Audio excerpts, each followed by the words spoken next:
शांतिपुर नाम के एक कस्बे में मीरा नाम की एक लड़की रहती थी। मीरा का आधा चेहरा जला हुआ था, इसलिए वो हमेशा आधे चेहरे को छुपाकर घर से बाहर निकलती थी। अरे वो देख, अधजली मीरा मंदिर जा रही है अपने राधे श्याम की पूजा करने। इसका पूरा चेहरा कभी ना कभी तो मैं देख कर ही रहूंगा। ये शबाना ब्यूटी पार्लर जाती है। शबाना ब्यूटी पार्लर वालों से पता करना पड़ेगा कि इसका चेहरा कैसा है। राहुल और प्रदीप धनी व्यापारियों के बेटे थे। वे अक्सर मीरा को तंग किया करते। मीरा उनकी बातों पर ध्यान नहीं देती और चुपचाप अपने रास्ते चली जाती। माँ, मैं कॉलेज जा रही हूँ। शाम को 3 से 6 शिफ्ट में मेरा एग्जाम है। बेटा छतरी लेके जा, बहुत बादल है। छतरी का काम नहीं है माँ, छतरी कहाँ लिए घूमूंगी। मीरा उस शाम जब एग्जाम देने के बाद कॉलेज से बाहर निकली तो जोरदार बारिश होने लगी। उसे कुछ घंटे एक दुकान में रुकना पड़ा। रात में जब बारिश रुकी तो मीरा अपने घर की तरफ बढ़ी। सड़कों पर पानी भरा हुआ था, इसलिए सड़कें सुनसान थीं। अचानक मीरा को किसी ने छोटा सा पत्थर फेंक कर मारा। कौन है वहाँ? मीरा तेजी से आगे बढ़ने लगी, तभी अचानक राहुल और प्रदीप उसके सामने आ गए। आज हम तेरा पूरा चेहरा देखेंगे। उधर मीरा की माँ मीरा का इंतजार कर रही थी। मीरा कई घंटे बाद घर लौटी। उसका चेहरा बिल्कुल उतरा हुआ था। क्या हुआ बेटी, इतनी देर कैसे हो गई? मीरा कुछ नहीं बोली और चुपचाप अपने कमरे में चली गई। उधर राहुल और प्रदीप देर रात अपने घर पर शराब पी रहे थे। ऐसा भयानक चेहरा मैंने कभी नहीं देखा, भविष्य में भी नहीं देखेगा। तभी अचानक किसी ने दरवाजा खटखटाया। अब इतनी रात में कौन आ गया? राहुल दरवाजा खोलता है, लेकिन दरवाजे पर कोई नहीं था। वो दरवाजा बंद करके दोबारा सोफे पर बैठ जाता है। लगता है कोई बच्चा होगा। तभी कोई फिर दरवाजा खटखटाता है। इस बार मैं जाता हूँ। प्रदीप दरवाजा खोलने गया।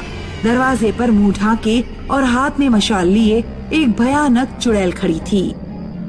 चुड़ैल ने अपने भयानक पंजों से प्रदीप का गला पकड़ लिया और मशाल से उसका मुंह जलाने लगी। राहुल दरवाजे पर पहुंचा तो उसने देखा कि प्रदीप का चेहरा जल रहा है और आसपास कोई नहीं है। कौन था? किसने तेरे आग लगाई? पता नहीं, शायद कोई चुड़ैल थी। अब जल्दी से मुझे हॉस्पिटल लेकर चल, मेरा चेहरा जला जा रहा है। राहुल कार निकालता है और प्रदीप को हॉस्पिटल लेकर जाता है। राहुल ने देखा कि सड़क पर कोई औरत लेटी हुई है। अरे कौन लेटा है? उठ जाओ, मुझे अपने दोस्त को हॉस्पिटल लेकर जाना है, देर हो रही है। लेटी हुई औरत पर कोई असर नहीं होता। राहुल गाड़ी से उतरता है और औरत के पास जाता है। तभी रोड के दोनों तरफ से 4 भूतनियाँ आती हैं। चारों भूतनियाँ औरत की साड़ी में आग लगा देती हैं। औरत राहुल के पीछे भागती है। अरे मेरे पीछे क्यों पड़ी हो? मुझे छोड़कर कहाँ जा रहा है राहुल? राहुल भागता हुआ जाता है और एक पेड़ के पीछे छुप जाता है। तभी ऊपर से अचानक एक भयानक चेहरा उसके सामने लटकता है। भूतनी राहुल के बाल पकड़ती है और उसका चेहरा जला देती है। अरे मर गया है, मर गया। राहुल कार की तरफ भागता है और तेजी से कार ड्राइव करते हुए चला जाता है। अगले दिन प्रदीप के पिता हॉस्पिटल में पहुंचते हैं। तुम दोनों के चेहरे को किसने जलाया? मैं कुछ पूछ रहा हूँ, मुंह में जबान नहीं है क्या? किसने किया तुम्हारा यह हाल? कुछ समझ में नहीं आ रहा है पापा। हमने कल मीरा का चेहरा देखने की कोशिश की थी, उसके बाद से न जाने कौन हमारे पीछे पड़ गया है। प्रदीप के पिता मीरा के घर पहुंचते हैं। तुम्हारी बेटी ने मेरे बेटे और इसके दोस्त का चेहरा जलाया है। मैंने ऐसा कुछ नहीं किया।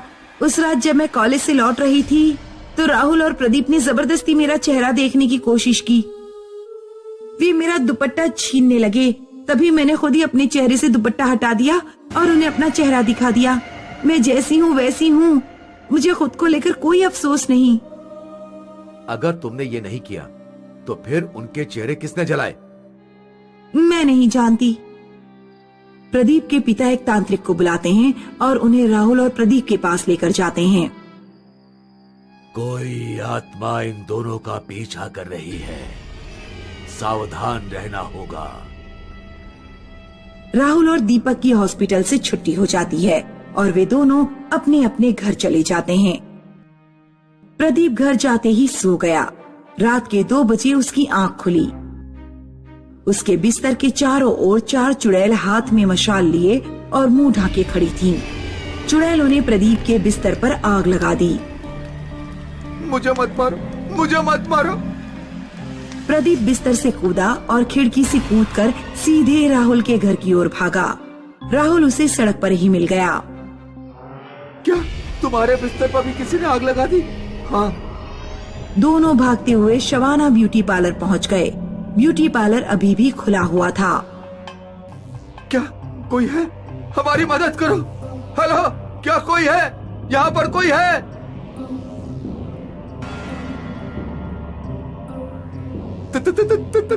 तुम कौन हो? मैं वैशाली हूँ। 50 सालों से मेरी आत्मा इस कस्बे में भटक रही है। मैं भी मीरा की तरह आधी जली हुई थी। उस समय ये कस्बा गांव था। एक दिन जब मैं रास्ते से गुजर रही थी तो तुम्हारे जैसे कुछ छिछोरों ने मेरा चेहरा जबरदस्ती देखने की कोशिश की, और जब मैंने चेहरा नहीं दिखाया तो उन्होंने मुझे उठाकर कुएं में फेंक दिया। मुझे तैरना नहीं आता था और मैं डूबकर मर गई। भूतनी ब्यूटी पार्लर का दरवाजा बाहर से बंद कर देती है और ब्यूटी पार्लर में आग लगा देती है। राहुल और प्रदीप अंदर चिल्लाते रह जाते हैं, बचाओ, बचाओ।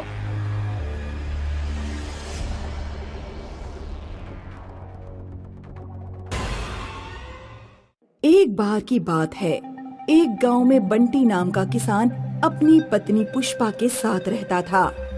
आ गए खेत से? आज तो आपके कपड़े बहुत गंदे लग रहे हैं। हाँ, आज खेत में बहुत काम था। अब जल्दी से खाना लगा दो, बहुत तेज नींद आ रही है। रात में जब बंटी और पुष्पा सो रहे थे तो अचानक उन्हें किसी के दरवाजा खटखटाने की आवाज सुनाई दी। बाहर कोई गाना गा रहा था। अभी जिंदा हूँ तो जी लेने दो, भरी बारिश में पी लेने दो, शराब दो, शराब दो, दरवाजा खोलो, शराब दो। पुष्पा, आज क्या तुमने दरवाजा खुला छोड़ दिया? लगता है गांव में फिर वही देवदास चुड़ैल आई है। जल्दी जाओ, दरवाजा बंद करके आओ। पुष्पा उठकर दरवाजा चेक करने जाती है, लेकिन दरवाजा पहले ही बंद था। पुष्पा दरवाजे पर कान लगाकर सुनती है। पड़ोसी के घर से चुड़ैल की भयानक आवाज आ रही थी। लगता है पड़ोसी ने अपना दरवाजा खुला छोड़ दिया था। चुड़ैल उन्हीं के घर में घुस गई है। मुझे तो समझ नहीं आता कि हम चुड़ैल की समस्या से कब मुक्त हो पाएंगे। सरपंच जी कुछ करते ही नहीं। तभी अचानक चुड़ैल बंटी के घर का ही दरवाजा खटखटाने लगती है। दरवाजा खोल, शराब दे। देख, तेरे पड़ोसी ने शराब नहीं दी और मेरे कहने पर नाच करके नहीं दिखाया। मैंने उसकी गर्दन काट दी। अब जल्दी आ और शराब दे। पुष्पा, अब क्या होगा? ये चुड़ैल तो हमारे घर आ गई। अब डरिए मत, मैंने एक शराब की बोतल इमरजेंसी के लिए खरीद कर रखी थी। पुष्पा दरवाजे के नीचे से शराब की बोतल खिसका देती है।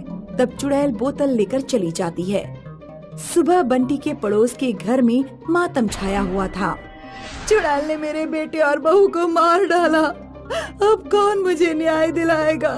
वो नाश पिटी चुड़ैल मेरे बेटे बहू को खा गई। बंटी और गांव के कुछ आदमी सरपंच के पास जाते हैं। सरपंच जी, आप कुछ करते क्यों नहीं?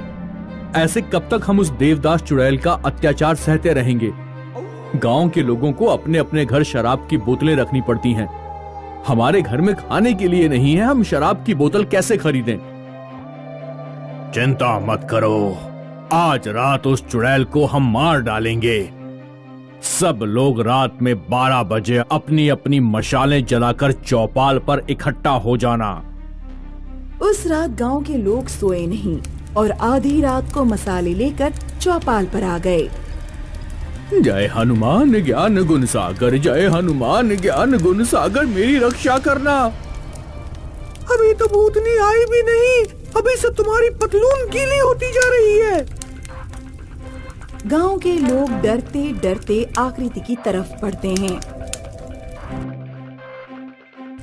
अरे ये तो चुड़ैल नहीं, ये तो गांव का शराबी भोला है। तभी कहीं दूर से किसी औरत के चीखने की आवाज आती है। बचाओ बचाओ! गांव वाले जहां से आवाज आ रही थी उस दिशा में दौड़ते हैं। चुड़ैल ने दो औरतों की गर्दन पकड़ रखी थी। नाच कर दिखाओ। हमें नाचना नहीं आता, हमें छोड़ दो, हमें छोड़ दो। नाच कर दिखाओ वरना गला घोट दूंगी। हमें क्या करना चाहिए? क्या पूरे घर को आग लगा दें? नहीं, घर के अंदर दो औरतें भी हैं। अगर हमने पूरे घर को आग लगाई तो वो दोनों भी मारी जाएंगी। ऐसा करते हैं, पहले हम उस चुड़ैल को डराते हैं। सुनो चुड़ैल, यहाँ से चली जाओ वरना हम घर में आग लगा देंगे और तुम जलकर राख हो जाओगी। लगा दो आग। मेरी जिंदगी में तो 40 साल पहले ही आग लग चुकी है। ऐसा कहकर चुड़ैल उन औरतों को छोड़कर गायब हो जाती है। काका, 40 साल पहले इस गांव में जो घटनाएं हुई हैं, हमें उनके बारे में पता करना चाहिए। शायद उस चुड़ैल के बारे में कुछ पता लग जाए। हमारे गांव में कोई इतना बुजुर्ग आदमी नहीं है जो 40 साल पहले हुई घटनाओं की जानकारी दे सके। काका, पड़ोस के गांव में एक 100 साल से ऊपर का आदमी रहता है, शायद वो कुछ जानता हो। बंटी और सरपंच उस बुजुर्ग आदमी से मिलने जाते हैं। वो बुजुर्ग आदमी को देवदास चुड़ैल के बारे में सारी बात बताते हैं। देवदास चुड़ैल, हाँ मुझे याद आया। 40 साल पहले की बात है। गांव में श्यामदास नाम का एक बहुत अमीर जमींदार रहता था। उसकी बेटी एक नीची जाति के लड़के से प्यार करती थी। जब जमींदार को ये बात पता लगी तो उस जमींदार ने लड़के को मरवा दिया, क्योंकि अगर जमींदार की लड़की नीची जाति के लड़के से शादी कर लेती तो जमींदार की नाक कट जाती। लड़के के मरने के बाद वो लड़की शराबी बन गई, गली गली भटकने लगी और फिर कहीं गायब हो गई। किसी को नहीं पता वो कहाँ गई। जमींदार भी गांव छोड़कर चला गया। मुझे लगता है ये उसी लड़की की आत्मा है जो चुड़ैल बनकर तुम लोगों को परेशान कर रही है। वो चुड़ैल प्रेम की भूखी है, उससे प्यार से बात करो। काका, आज रात मैं अकेले ही चुड़ैल से बात करूंगा। हालांकि मुझे डर लग रहा है, लेकिन फिर भी मैं ये काम करूंगा। बंटी उस रात अकेला ही चौपाल पर बैठा रहा। फिर चुड़ैल उसके पास आई। मैं तुमसे नहीं डरता, मुझे तुम्हारे बारे में सब कुछ पता लग गया है। तुम्हारे साथ जो कुछ भी हुआ उसका मुझे बहुत अफसोस है, लेकिन उसके लिए हम गांव वालों को परेशान मत करो। गांव में कोई भी लड़का या लड़की किसी से भी प्रेम करेगा तो हम उनकी शादी कराएंगे। हम अपने गांव में जाति भेद भी नहीं रहने देंगे। अगर दो लोग आपस में प्रेम करते होंगे तो उनकी जाति देखे बिना उनकी शादी कराई जाएगी। काश 40 साल पहले भी लोग इतने ही समझदार होते तो मुझे चुड़ैल बनकर इस तरह भटकना नहीं पड़ता। तुम एक अच्छे इंसान लगते हो। मैं तुम पर भरोसा करके इस गांव से जा रही हूँ। ध्यान रखना, जैसी मेरी हालत हुई है वैसी किसी और की ना हो। ऐसा कहकर चुड़ैल गांव से हमेशा के लिए गायब हो जाती है।